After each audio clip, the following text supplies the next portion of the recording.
Have you ever been in a relationship where you thought to yourself, is this all there is? I mean, they're nice and we have great sex, but I just don't feel a passion and aliveness that just wants me to just like keep going for the rest of my life in this relationship. Is a deeper relationship really possible? And what are the components of a deeper relationship? So that's what we're going to talk about in this video. We're going to talk about spiritual partnership and intimacy and how to transcend and ascend the ladder of intimacy so that you could feel nourished and thrive in a relationship that never gets old. Hi, I'm Emily Liu. I help you climax in love. I am the author of Climax, Why Great Leaders Need Love Affairs. Okay, so let's get right to the teachings. Let's define a couple of terms. First and foremost, what is intimacy? And secondly, I'm going to define the different levels of intimacy so that you could see what it is that you need to do in order to have a great relationship that stays alive for a long time. Intimacy is into me, you see. It's about not only you looking at the depth of who you are, especially the wounded parts of you from childhood that you may not have looked at in a long time.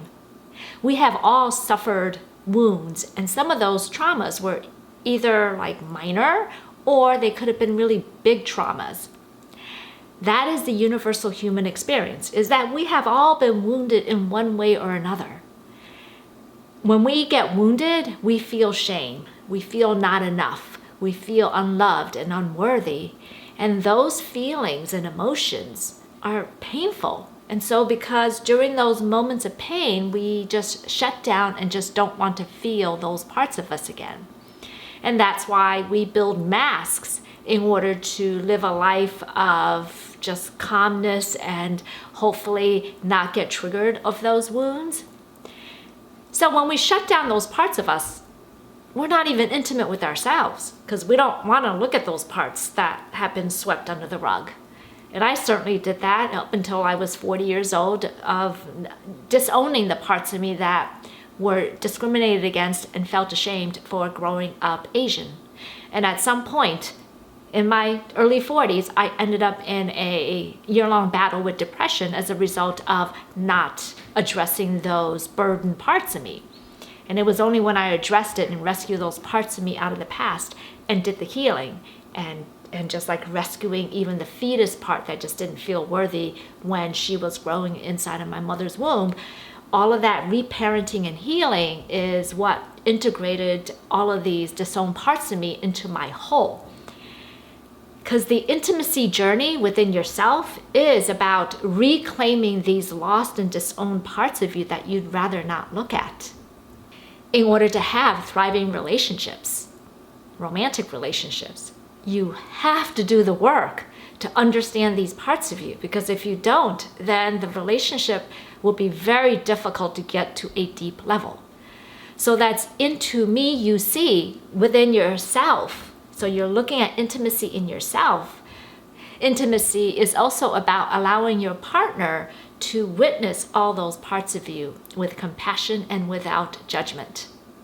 So until you do the work of owning those intimate parts of you, it's very difficult to let another person in to be intimate with you of the parts of your personality that have been shut down. And so intimacy is about allowing other people, especially your romantic partner, to see all that you are, including the parts of you that were shamed. Those parts need to be healed through good spiritual work or therapy, and then having a partner to be the witness and to hold loving space for those younger parts of you is the spiritual journey. That's what creates intimacy. So that's the definition of intimacy. Into me you see, and into you that you see the other person. So it's a two-way dance. Now, there are 4 levels of intimacy. I'm going to go from the lowest to the highest. The lowest is physical, then emotional, then mental / intellectual, and spiritual. What do these levels mean in terms of having it contribute to the aliveness of your romantic relationship? So let's get to the physical. The physical is pretty easy to see. Either you're attracted to the person physically or you're not. You can't really make yourself be attracted to a person per se. And I know with men, the attraction is either there or not from the get-go. And it's very difficult for men to develop that attraction, physical attraction, if it wasn't there in the first place. Because the human experience and the romantic experience is all about, that icing on the cake of physical attraction. Physical attraction can only take you so far.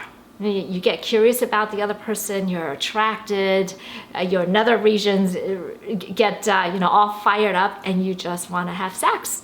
There's nothing wrong with that, because we're all sexual creatures. We want to honor the curiosity of the sexual part of us to see what it's like to melt our sexual energy into the other person. So that's physical intimacy. And as you probably have experienced in the past, having physical intimacy alone does not sustain a relationship. Yes, you get your orgasm, and then the next day or soon after, you just want to bail. So if that's just physical intimacy and a hookup, and you want to go on Tinder to try to find the hookups so that you can release yourself of your sexual longing, sure. There's no judgment in that. If that's what you choose to do, fine, because you don't want to get attached emotionally or intellectually, spiritually, because you have other things in your life you need to work on and get straightened out before you really get involved with someone.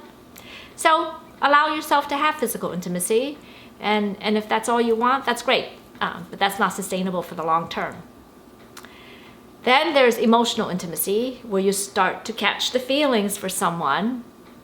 Great sex can certainly move emotional intimacy. Bad sex, after you're attracted to someone and you try to come together sexually and it just is awkward and doesn't work, that could just cut the whole connection right then and there. But if you have good to great sex and you start to get to know the person more and what they're about, and you have great conversation, that is where the emotional intimacy starts to build and you catch feelings for each other. So that's physical and emotional intimacy. And I've certainly experienced in my dating journey post-divorce, people where I have had the physical and the emotional intimacy. And in the end, that can only last so long, because it's not sustainable without a mental/intellectual connection with a person where you have intellectual topics to talk about, where you're interested in talking about the same things. And then spiritual connection is really about diving into the deeper parts of who you are and understanding that, there is something else besides myself that I believe in, that there's a higher power that is kind of controlling everything that is happening around me. Spiritual intimacy is about talking about the higher self, the soul, the heart and soul, and what you believe about yourself and about the world through this spiritual perspective. For some people, that spiritual connection can be having the same religion and going to church or synagogue or a mosque, and that's their spiritual practice. But spirituality in and of itself is not a religion per se. It's about believing that we are all one, that people are benevolent at their core, and people who are toxic and mean, they get that way because they are wounded.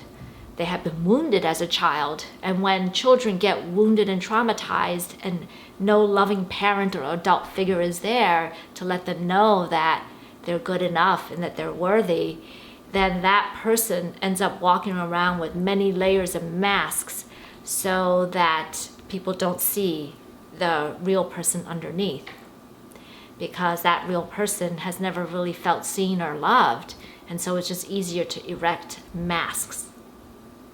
So the spiritual journey is about healing the wounded parts of you and being able to speak about what happened to you in a vulnerable way with your partner. A partner will have a difficult time holding space for that kind of vulnerable reveal if he or she has not done their own inner work journey of understanding their wounded child parts. So spirituality and having that spiritually intimate connection is about understanding all the different sub-personalities within that make up who you are and the parts of your colorful personality. Within all of us, we have a higher self, the soul, that is never changing. It's the best of who you are on the days where you're like, wow, I felt so grounded yesterday. I felt like the real me was present during that presentation I did at work. I felt like the best of who I was showed up on that first and second date. I was so curious and compassionate and playful and present and connected. I didn't judge. I just stayed with the person and just listened to all that they had to say because I was so curious about the parts of their personality that made them unique. So we all have access to that higher self. It's very difficult to maintain that higher self state if you have not embarked on the inner work journey of understanding what made you who you are and understanding the childhood events, especially the devaluing events that made you into like maybe the controlling person you are, or maybe the person that has an angry edge, or maybe the person who is a perfectionist. This is about owning all parts of you and understanding that, yeah, sometimes I did get judgmental because I couldn't look at myself in those parts of me. So I'd rather point the finger at somebody else and say that they're controlling and narcissistic. Because deep down inside, there are parts of me that are controlling and narcissistic. So when you point the finger at somebody else and want to judge instead of coming from a compassionate, selfless place, that's really looking at like judging that part of them because you can't stand that part of you that sometimes shows up. And instead of looking at those dark parts of you, it's just easier to point fingers and judge themselves, judge others. And the spiritual journey is about understanding your higher self and the different parts of the personality, and then integrating all of these parts of you into one whole. There is a phenomenal best-selling book from 25 years ago by Gary Zukav, The Seed of the Soul. Oprah made him famous by discussing this book. I first read it almost 20 years ago right before my depression journey, and I couldn't understand the book at first. I'm like, what is this guy talking about? It was after I went through my depression journey that I reread the book and started to understand, oh, okay, I think I'm beginning to understand what he's talking about. Then when I went into entrepreneurship back in 2012, and I had to like face myself and just run into all of these blocks I had, like, whoa, what is this all about? And putting myself out there, how come sometimes I have these voices? That's when I reached back out to this book and just like really understood the spiritual journey is about tapping into the highest version of who you are, the essence of who you are, and really showing up more and more from that compassionate and curious and non-judgmental place, not only towards yourself, but towards other people, even when they act out. And understanding that you have these colorful parts of your personality that make up who you are, and that other people have their own little combination of different parts of their personality that make up who they are based on what they went through as a kid. Because what we go through as a kid has so much influence on who we have become as adults. So the spiritual journey is about getting to know yourself at the core.